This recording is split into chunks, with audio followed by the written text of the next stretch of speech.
Good afternoon, everyone. This is our practice. It's just to be engaged in our world in a healthy way, healthy that supports our well-being and supports the well-being of others. That's our intention and motivation. That should be our intention and motivation when we come to practice meditation or to learn about meditation. If we're coming for the first time, perhaps we've heard that it helps with stress, things like that. Yeah, you'll find that.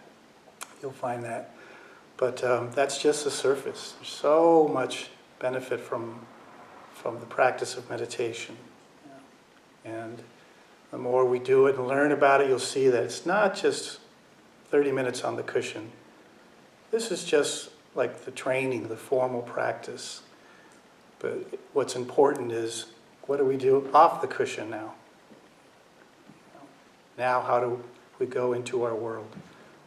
Because when things get rough, we don't always have our cushion with us, or our incense, or a candle, or an image of the Buddha. So, how do we respond? This is what we're learning, because our habit is reactivity. We react. Emotion. Energy turns into aggression, turns into envy, turns into craving, turns into pushing away. This is our reactivity. So we're undoing that. We're undoing our habitual way of maneuvering, working with life. And if we're honest with ourselves, we really look at it, look at our lives and what our habits have been, we'll see that our habits are really, what about me? And our habits are reactivity. There's no space. So learning about meditation, this sitting for 30 minutes and doing nothing. Sometimes we say, like, all you do is sit for 30 minutes and do nothing? Try it. And see the habit of wanting to do something. Wanting to be distracted. So the more we begin to become familiar with just this stillness,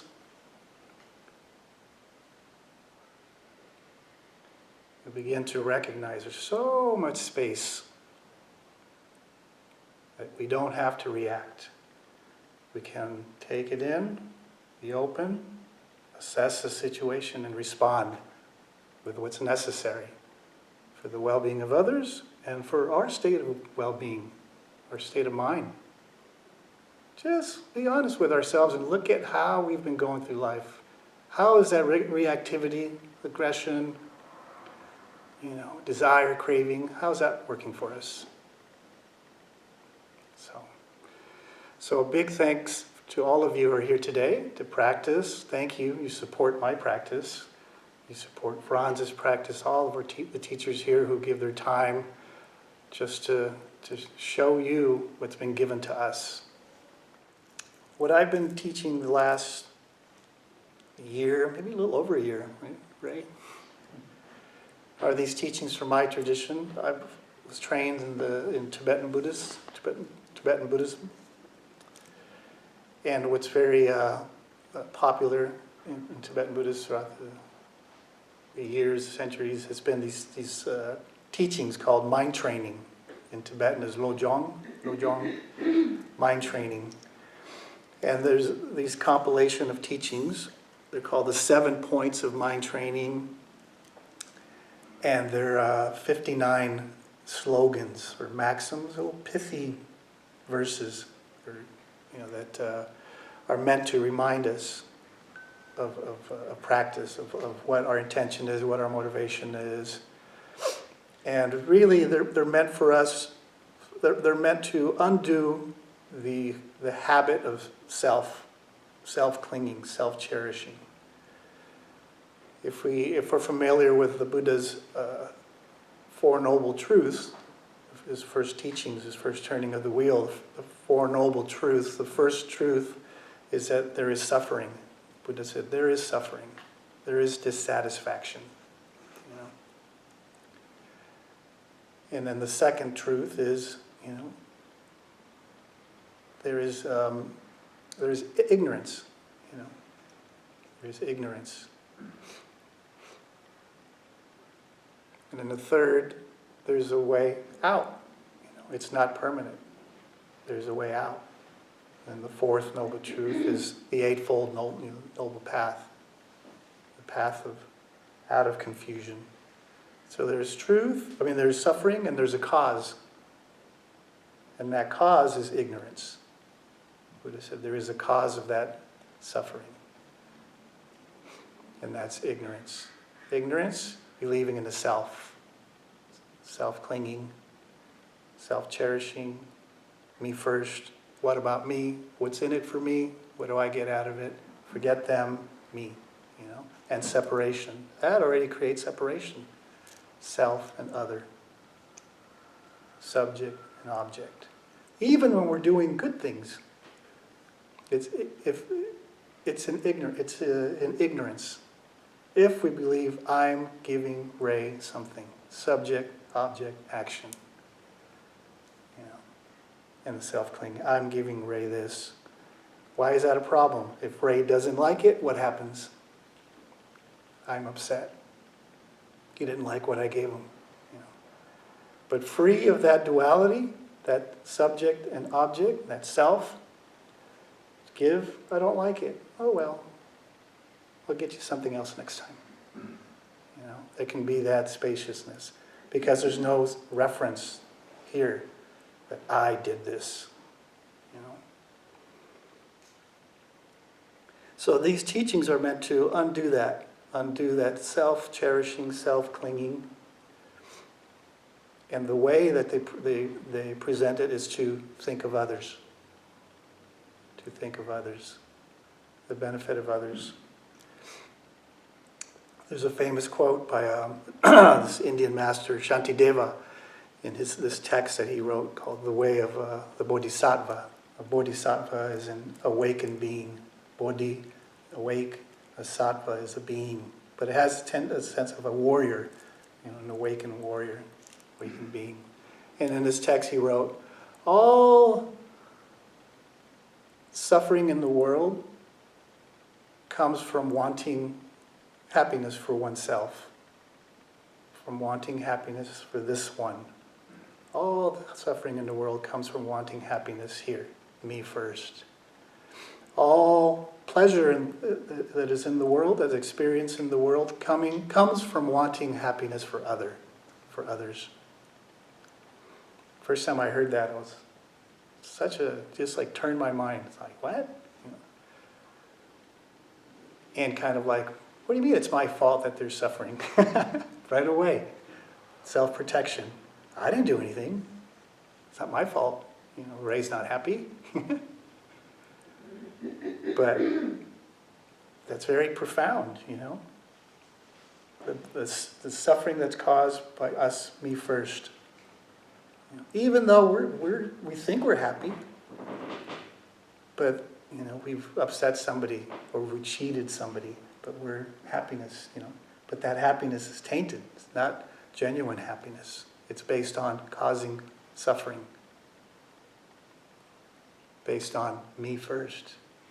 Get them before they get me. So these teachings are made to undo that. Undo that. And if you think about it too, it's a relative, but also an absolute teaching. Relative because we say think of others, right? But then we say, well, I thought there are no others. But this is how we're working. I see Ray, I see you, I see Franz, so this is our condition. We're in this world. We're experiencing, we're running into each other, stepping on each other's toes, So we can say, what do you mean there's no other? I see Ray, yes. But ultimately, if we see Ray as something permanent, solid, especially when Ray does something that makes me mad, right? Ray exists. But if we look deeper, Ray is just a label. I used to call Ray Joey. Ray used to be a Joey. I would forget his name. I would think of another friend of mine here, I call him Joey. So even the name is relative. But in absolute reality, there is no rate.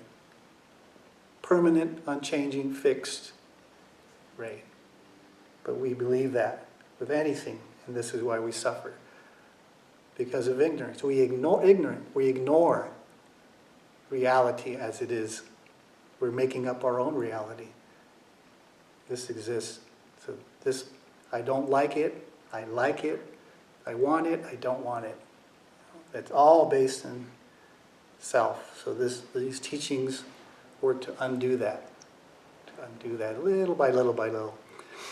And this is the conclusion of the text. I've gone through the 59 slogans. So this is the last three. This is the 7th point. And the 7th point focuses on our commitments. Because they figure, well, if you've gotten to this point, it means you're pretty invested in the teachings of what you want to do. So do it, right? Don't just read it, and put it aside, It's like, I always use like this, which I heard from another teacher. Don't keep what we learn, what we study, don't keep it like as a recipe. Don't collect recipes or cookbooks and not make any food, We have a bookcase full of Thai food, Japanese food, Italian food.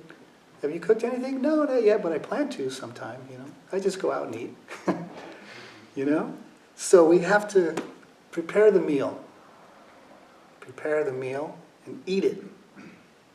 Nourish ourselves, and then, right, naturally, we get rid of it and start again. Right? We nourish ourselves. So that's my advice as well. With what you hear, what you learn, don't collect cookbooks. Don't collect recipes. So these last three slogans, which are our commitments as practitioners of these mind training teachings that were brought to Tibet by this Indian master Atisha. His name was Atisha Dipamkara. He brought him to Tibet. And this other Tibetan master, Chekawa Yeshe Dorje, he compiled them. He compiled these 59 little pithy slogans. So, this is the slogan 57. And it says, don't be jealous. So, don't be jealous, advice. That's kind of pretty easy for us to don't be jealous, right? Work with jealousy. But the commentary here, this is from Pema Chodron. She says, work with jealousy when it's small. Otherwise, when it hits full force, you'll be swept away.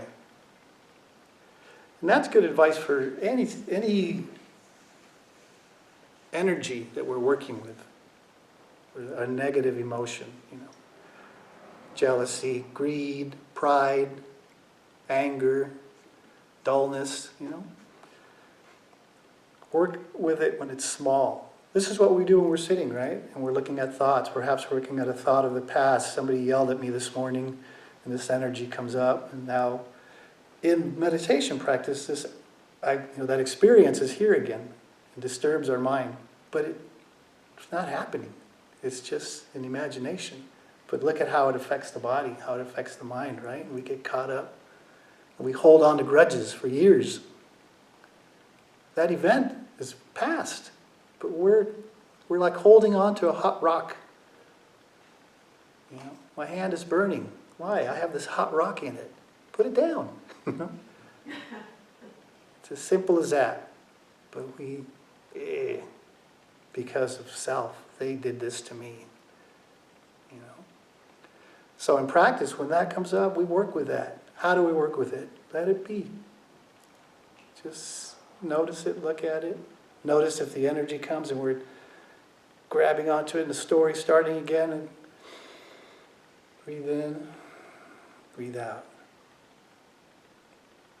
So the same, this instruction, work with jealousy when it's small, otherwise when it hits full force, you'll be swept away. Yeah, so notice, the small little jealousies, It might be our friend, right? A coworker or something. A coworker got a raise or got a good job badge or something. And, we like this person, but we're all like, oh, I'm jealous. I want one of those. Look at that state of mind, Can we just, what's the, in Buddhism there's a lot of, Buddha taught antidotes, like medicine. Okay, this comes up, take this. Jealousy comes up. What's the antidote? Rejoice in Gary's happiness. I'm happy that Gary just hit the lottery. None of this, I hope he buys me a car or something. Now it's like we're back to self again, Just, I rejoice in your good fortune. That's the antidote to jealousy. It could be, taking the medicine. Where's my pill box? Oh yeah, I got to take that. But the more we do it, it becomes natural, spontaneous. We're happy. I'm happy for Ray that whatever good thing happens to him, not jealous. Jealousy comes up, we don't have to fight it, push it away. Oh, I'm a terrible guy. No, it's just like, oh, this is interesting. Look at that. So that, work with it when it's small. Notice that when we're jealous because our partner got a raise or something, or our coworker got some recognition or a promotion, and we wanted that. Look at that state of mind. Just look at that state of mind.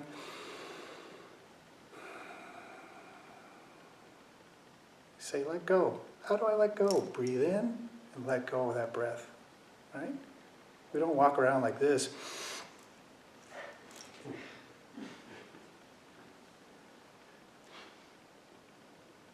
Breathe out. Let go. So just look at that wonderful process of the body. Just breathing in, life. Breathing out, death. Death to that moment, that experience, that state of mind. Breathe it in, lean into it. Breathe it in.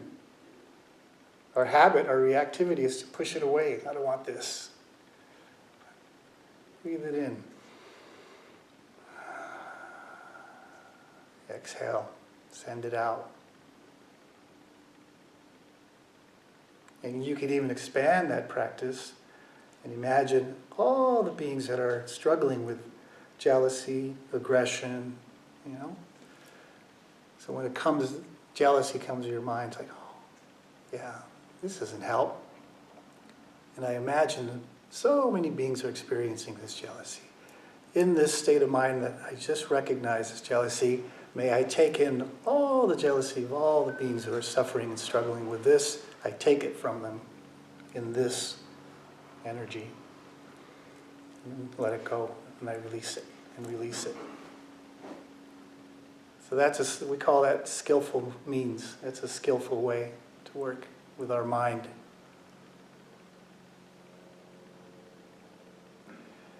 So this other teacher, Judith Live, she has a tip, or a practice tip, for this. She says, think of someone you know who you are jealous or envious of, and take a look at all the characteristics that spark that feeling. Now think of qualities or circumstances you have that might make someone else jealous. There is no end to jealousy once it takes hold. Notice how it feels to be captured by jealousy and how it feels when you're able to drop it before it grows. Yeah. So that's the practice. And what's interesting here, this is coming from, I don't know if many of you are familiar with the term Vajrayana.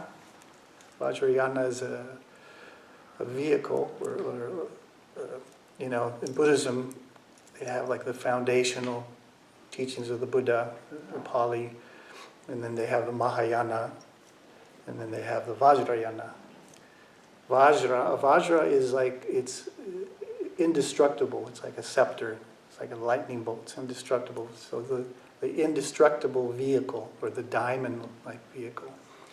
And in that vehicle, the teachings there, by this time of the Buddha's teachings, are to work with these energies. directly. You notice there was no antidote there, right? The antidote, rejoice. No, just to look at that state of mind. Look at it. Just to look at it, you'll see that it begins to fall apart. When we don't look at it, we're holding it together. Even though nothing's there, it's holding it together, making something out of nothing. So by looking at it directly, you'll see that it changes. Without identifying with it, I'm jealous, my jealousy, my anger. Just, energy. We always have a choice.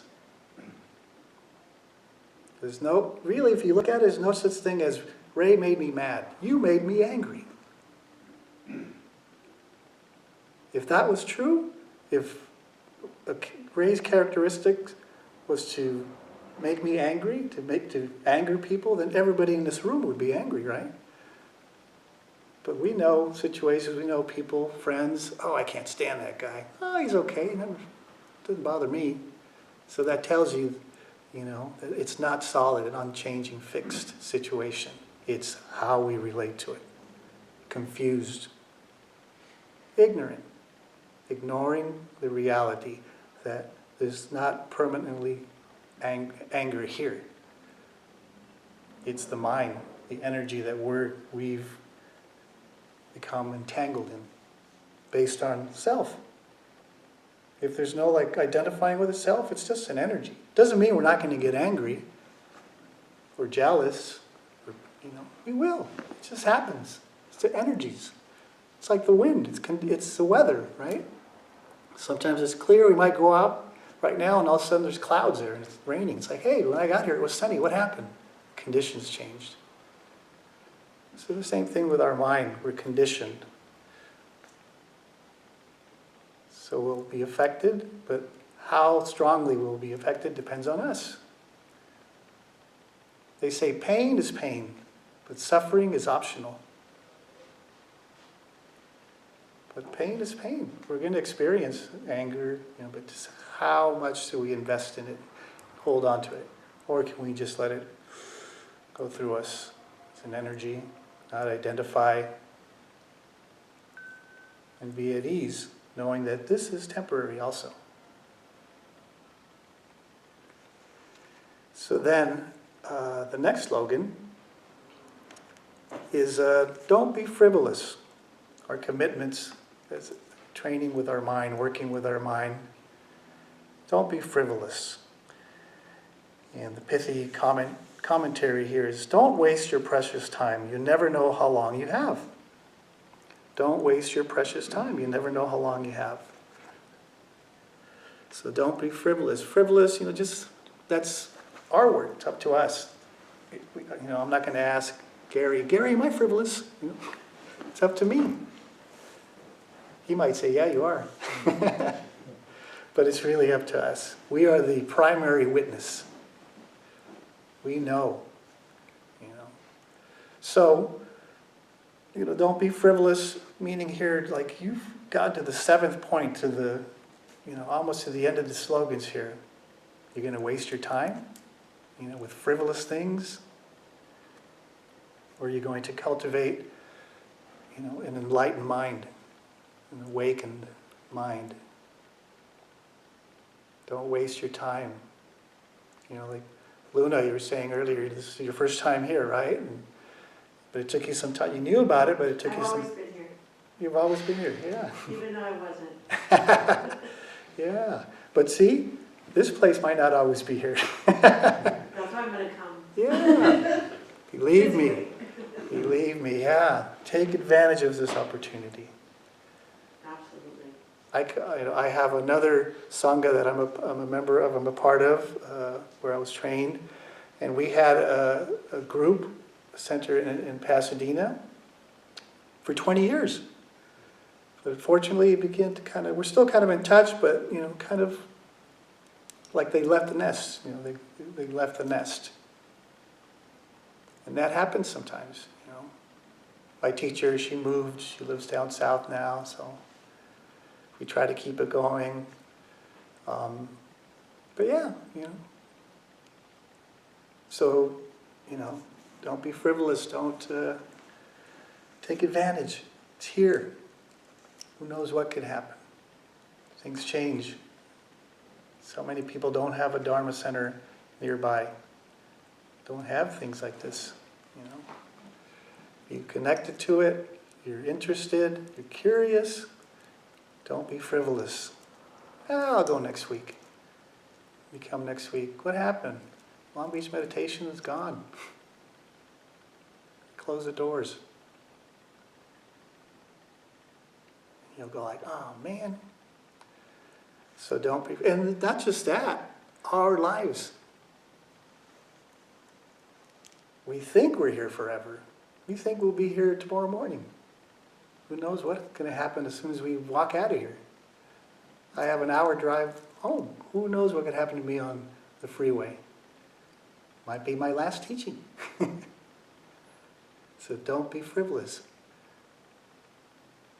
Yeah, it could be my last teaching, but I'm happy to do this. I'm happy to be here with you guys. Talking about Dharma, sharing, offering what was given to me.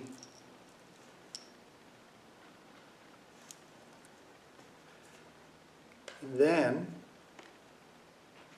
let's see. The practice tip is do a little census of what you think about and how you spend your time. How do you distinguish between what is frivolous and what is worthwhile? Again, up to us. And it doesn't mean, to be hard on ourselves. We might go like, man, I just spent all Saturday binging on whatever, 5 seasons of whatever, right? That's what, sometimes we need a break, we work hard. That's okay too. Don't be hard on yourselves. Have a sense of humor. Sometimes I'll do that. I'll watch a show all day on Saturday. At the end, I'll go like, well, that was a waste of time, But I laugh about it, I laugh about it. So yeah, just notice. Frivolous, could be just wasting our time and, talking about somebody else, how mad they made us, or how jealous we are of somebody. That's frivolous too. Doesn't help. What's more worthwhile? To look at that state of mind. To look at that state of mind. And then the last one. I like the last one. It's nice. Don't expect applause. That's great. Don't count on receiving credit for your good deeds. Just do them. Just do them. No subject, no object, no action. We say, free of the 3 spheres. The 3 spheres of subject, object, and action. Be free of that. Just do. Just do. Just activity. Just function. Function from when we talk about the Eightfold Path, right? The Buddha's Noble Eightfold Path, the first is view, right? Right view, or complete whole view. Because everything begins in the mind. Intention, motivation, and then speech, and then action, comes from that. So the view is self. What about me? What's in it for me? What do you think our speech is going to be like? Our actions, right? If there's, take care of this one first. The hell with everybody else. Everybody on their own, But if our motivation is, I care about Ray, I care about Gary, I care about Luna, what's best for them. All happiness in the world comes from wanting happiness for others. Remember that? Guess what? Our happiness is a byproduct of that. We don't have to do anything. A side effect of that practice is our happiness. It's a good side effect, huh?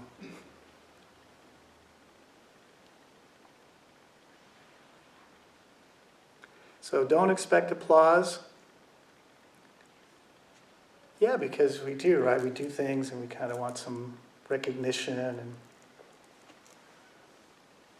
pat on the back, good job. Or even we do it to ourselves, huh? I did a good job there. Even if you do it, look at that state of mind, have a sense of humor. That's interesting. And the more you look at it, and the more it just becomes natural and spontaneous. And somebody applauds, gives us credit, thank you for them, we accept. Doesn't mean like, oh no, don't give me credit, don't applaud, that's bad. I'll be a bad practitioner. No.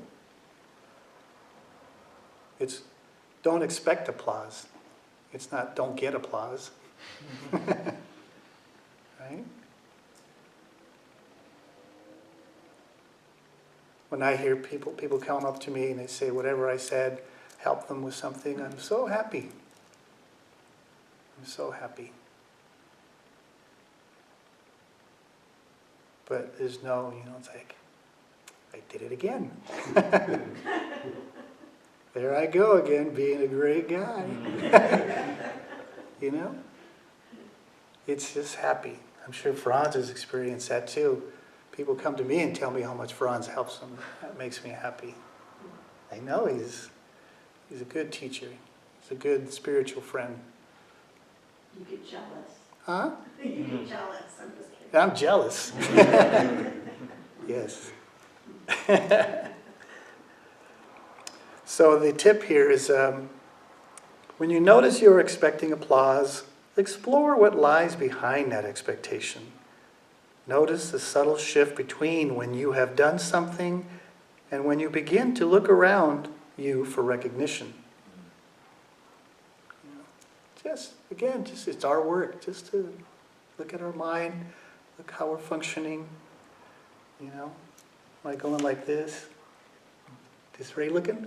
Did you see that, Ray? And have a sense of humor, because we'll do it. So it's strong habits. So it takes, some time to undo them.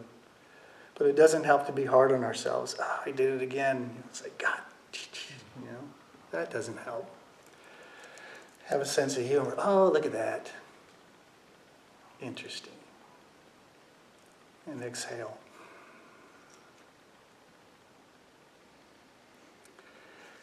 So, that is the conclusion of these mind training Lojong teachings.